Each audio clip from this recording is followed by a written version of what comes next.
तीन शिरी सहा हात तया माझा दंडवत. श्री स्वामी समर्थ.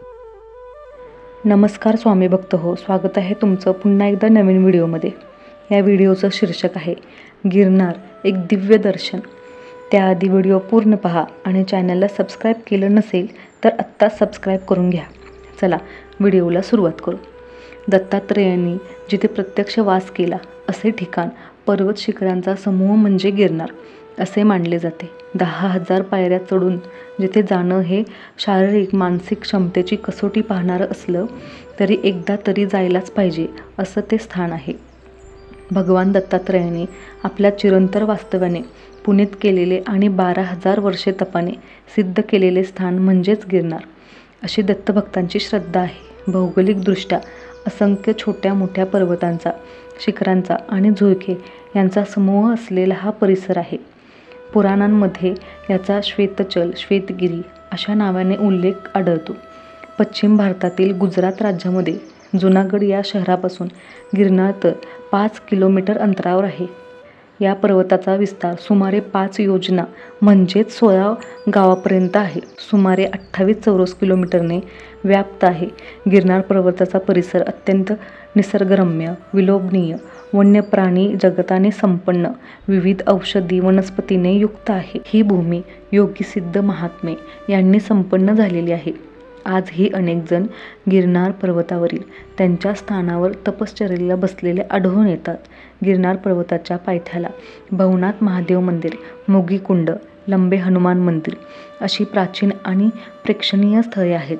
महाशिवरात्रीच्या दिवशी भगवान महादेव मंदिराच्या दर्शनाला हजारो साधू संत आणि लाखोंच्या संख्येने भाविक येतात. तेथील मृगीकुंडामध्ये हे नागा साधू स्नानाला उतरतात. अशी एक आख्यायिका आहे की त्या साधूमध्ये असा एक साधू असतो की जो स्नानाला मृगीकुंडात उतरतो पण डुबकी मारल्यावर बाहेर येत नाही, अंतर्धान पावतो. आजूबाजूच्या परिसरामध्ये जुना आखाडा, निरंजनी आखाडा, आव्हान आखाडा, अग्नी आखाडा असे अनेक आखाडे आहेत. त्यापैकी श्री शेरनाथ बापू संचलित गुरु त्रिलोकनाथ बापूंचा एक आश्रम बघण्यासारखा आहे. अतिशय सात्विक आणि आपल्या तपोबलाने तेजस्वी अशा श्री शेरनाथ बापूंचे दर्शन सर्व भाविकांनी घेण्यासारखे आहे. आश्रमामध्ये गेली अनेक वर्षे अव्याहतपणे अन्नदान चाललेले आहे. गुरु शिष्य येथे अजूनही जपले जाते. आलेल्या प्रत्येक भाविकाने येथे प्रसाद घेतला जाईल याकडे स्वतः श्री शेरनाथ बापूंचा कटाक्ष असतो. लंबे हनुमान समोरील एका पायवाटेने सुमारे 2.5 ते 3 किलोमीटर आत जंगलाच्या दिशेने दुसरे एक संत श्री काश्मीरी बापूचा आश्रम आहे. श्री काश्मीरी बापूंचे वय अंदाजे 150 वर्षाच्या आसपास आहे अशी स्थानिकांची तसेच भाविकांची श्रद्धा आहे. याही आश्रमामध्ये आलेल्या प्रत्येक भाविकाला प्रसादाचे भोजन घ्यावे लागते. अतिशय निसर्गरम्य आणि काश्मीरी बापूंच्या तपाने पवित्र असे हे स्थान आवर्जून बघण्यासारखे आहे. गिरनार पर्वतावर स्वयंभू उमटलेले भगवान दत्तात्रेयांच्या पादुकांचे दर्शन घेणे ही प्रत्येक दत्तभक्तांची इच्छा असतेच. सुमारे 10,000 पायऱ्यांवर हे स्थान आहे. वाटेत जाताना विविध इतरही स्थाने आहेत. पायऱ्या चढायला सुरुवात करताना अगोदर एक कमान लागते. तिथून सर्व भाविक सुरुवात करतात. ज्या भाविकांना शारीरिकदृष्ट्या चढणे अशक्य वाटते त्यांना त्यासाठी या कमानीजवळ डोलीवाले आहेत. डोलीवाले एका व्यक्तीसाठी 10,000 रुपये आकारतात. पायऱ्या चढायला सुरुवात केल्यावर सुमारे 200 पायऱ्यांवर डावीकडे एक भैरवाची मूर्ती आढळून येते. पूर्वी एक सिद्ध श्री लक्ष्मण भारती दिगंतर येथे राहत होते. सर्व साधू संतांमध्ये त्यांचा मान खूप मोठा होता. 2,000 पायऱ्यांवर वेलनाथ बाबा समाधी असा फलक दृष्टीला पडतो. हेही एक सिद्ध स्थान आहे असे सांगतात. वाटेत आजूबाजूला चहा, कॉफी, सरबत मिळण्याची दुकाने आहेत. 2,250 पायऱ्यांवर श्री नवनाथ भक्तिसार ग्रंथामध्ये उल्लेख असलेले राजा भर्तहरी आणि गोपचंद यांची गुहा आहे. आतमध्ये जाऊन दर्शन घेतल्यास 2 सुबक मूर्ती आढळून येतात. थोडे अंतर पुढे गेल्यावर माली परब घाट येतो. तेथे एक रामाचे मंदिर आहे आणि त्याच्या शेजारी गोड पाण्याचे थंडगार पाणी असलेले कुंड आहे.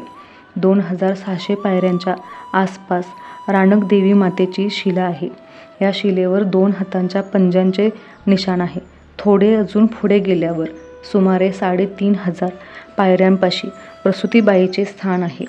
संतान प्राप्त झाल्यावर तेथे त्या संतानाला घेऊन दर्शनाला येणाऱ्या भाविकांची संख्या मोठी आहे.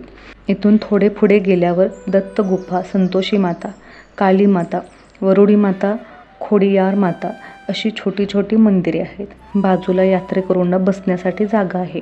थोडा काळ तिथे विश्रांती घेऊन यात्रेकरू पुढे मार्गस्थ होतात. सुमारे 4,000 पायऱ्यांवरून जैन मंदिर येते. मुख्य मंदिर नेमिनाथाचे आहे. अतिशय सुंदर, सुबक, मोहक अशी नेमिनाथाची मूर्ती आहे. नेमिनाथ हे 22वे जैन तीर्थकर होय. या मंदिरातून थोड्या पायऱ्या उतरल्यावर जैन धर्मातले पहिले तीर्थकर श्री आदिनाथांची भव्य आणि उंच प्रतिमा आहे. थोडे पुढे गेल्यावर जैन दिगंतर मंदिराचा समूह आहे. उत्कृष्ट कलाकुसर कारागिरीने युक्त अशी ही मंदिरे आपल्या प्राचीन संस्कृतीच्या वैभवाची प्रतीके आहेत. थोडे पुढे गेल्यावर गोमुखी गंगा नावाचे स्थान आढळून येते. येथे गायीच्या मुखातून गंगाचे पाणी येते. बाजूला गंगेश्वर महादेव मंदिर व बुटुक भैरवनाचे मंदिर आहे. गौमुखी गंगा मंदिराच्या उजव्या बाजूने वर चढण्याचा मार्ग आहे आणि डाव्या बाजूला एक उतरण्याचा मार्ग आहे. काही ग्रामस्थ, भाविक, साधू, वैरागी या मार्गाने येतात अथवा जातात. या मार्गावर कुठल्याही प्रकारची दुकाने अथवा मदतीसाठी साधने, डोलीवाले नसल्यामुळे बऱ्याच जणांना हा मार्ग माहीत नाही. गौमुखी गंगेच्या उजव्या बाजूने पर्वत चढायला लागल्यावर 5,000 पायऱ्यांवर अंबाजी टुंक येते. देवी पार्वतीने अंबामातेच्या रूपात गिरनार पर्वतावर वास केला म्हणून हे मंदिर असल्याचे सांगितले आहे. या मंदिराचा देवी अंबामातेच्या सन्मुख असलेला दरवाजा कायम बंद असतो. होळी पौर्णिमा अथवा नवरात्रीलाच तो उघडतात. हे स्थान बहुतेक भाविकांचे आकर्षण आहे. येथून पुढे 500-1000 पायऱ्या चढल्यावर श्री गुरु गोरक्षनाथ टुंक हे स्थान येते. गिरनार पर्वतावरील सर्वात जाण्यासाठी 1000 ते 1500 पायऱ्या उतरायला लागतात. वाटेत श्री गिरनारी बापूंची गुफा लागते. येथे भैरवनाथाचे मंदिर आहे. जे भक्त इथे नतमस्तक होतात त्यांना श्री गिरनारी बापू प्रसाद म्हणून ज्याच्या त्याच्या योग्यतेनुसार रुद्राक्ष देतात. थोडे अंतर पुढे गेल्यावर 2 मोठ्या कमानी दिसतात. एका उजव्या बाजूच्या कमानीतून सुमारे 300 पायऱ्या उतरल्यावर श्री कमंडलू स्थान आहे.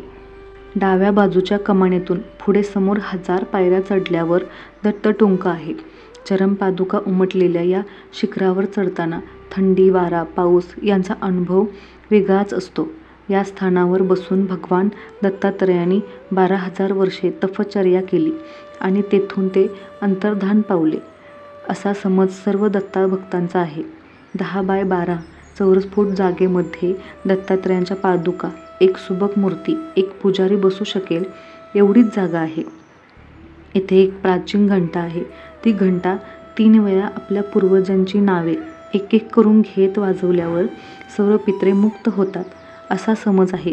इथून पुढे जायचा कुठलाच रस्ता नसल्यामुळे परत आलो.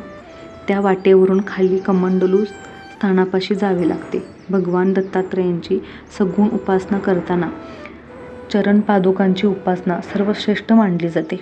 तसेच आकाशातील चांदण्यांचे अवलोकन करणे हाही काही साधकांचा दत्त उपासनेचा भाग असल्यामुळे या स्थानावरून पहाटेच्या अथवा रात्रीच्या वेळी जे अवकाशाचे विहंगत दृश्य दिसते ते येथे येऊनच अनुभवावे. पावसाळ्यात तर येथील अनुभवांचे शब्दात वर्णन करणे अशक्यच आहे. ढगसुद्धा या शिखरापासून खाली असतात. उतरताना तर परत त्या 2 कमानींशी आल्यावर कमंडलू स्थानाकडे जायला 300 पायऱ्या उतरायला लागतात. इथे 5,000 वर्षापासून असलेली चैतन्यधुनी आहे. दर सोमवारी पहाटे 6 ते 8 या वेळेत ही धुनी प्रज्वलित करण्यासाठी त्यात भरपूर लाकडे घालतात. येथील भस्म प्रसाद म्हणून भाविकांना दिले जाते. महंत अमृतगिरी बापू म्हणून एक सिद्ध होऊन गेले. त्यांनी या स्थानावर राहून भरपूर तप केले. त्यांच्या अथक प्रयत्नाने येथे सकाळी 8 ते रात्री 8 अव्याहत अन्नछत्र चालू असते. इतक्या दुर्गम ठाणी येणाऱ्या प्रत्येक भाविकाला अन्नदान सेवा वृत्तीने केलेल्या कमंडलू स्थानाचा उपक्रम हा कौतुकास्पद आहेच, पण अचंबित करणारा आहे. कमंडलू स्थानाची अशी आख्यायिका आहे की भगवान दत्तात्रय ध्यानात अनेक वर्षे दत्तटुंकावर बसलेले असताना देवी अनुसूया मातेने त्यांना भानावर येण्यासाठी हाक मारली तेव्हा भगवान दत्तात्रेयांचे कमंडलू खाली पडले. एक भाग एकीकडे व दुसरा भाग दुसरीकडे असे त्याचे विभाजन झाले. एका ठिकाणी अग्नी प्रकटला तर दुसऱ्या स्थानावर जल निर्माण झाले. तेच हे कमंडलू स्थान. कमंडलू स्थानापासून पुढे पायवाटेने गेल्यास अतिशय दुर्गम निर्जन ठिकाणे आहेत.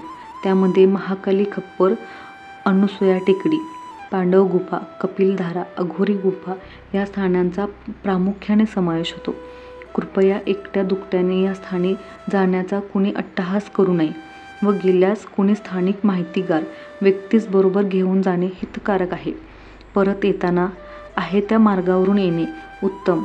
पण गोमुखी गंगा मंदिरापासून जी मागे उल्लेख केलेली वाट आहे त्या वाटेवरून आल्यास शेषावन मार्गे भवनाथ मंदिरापाशी पोहोचता येते.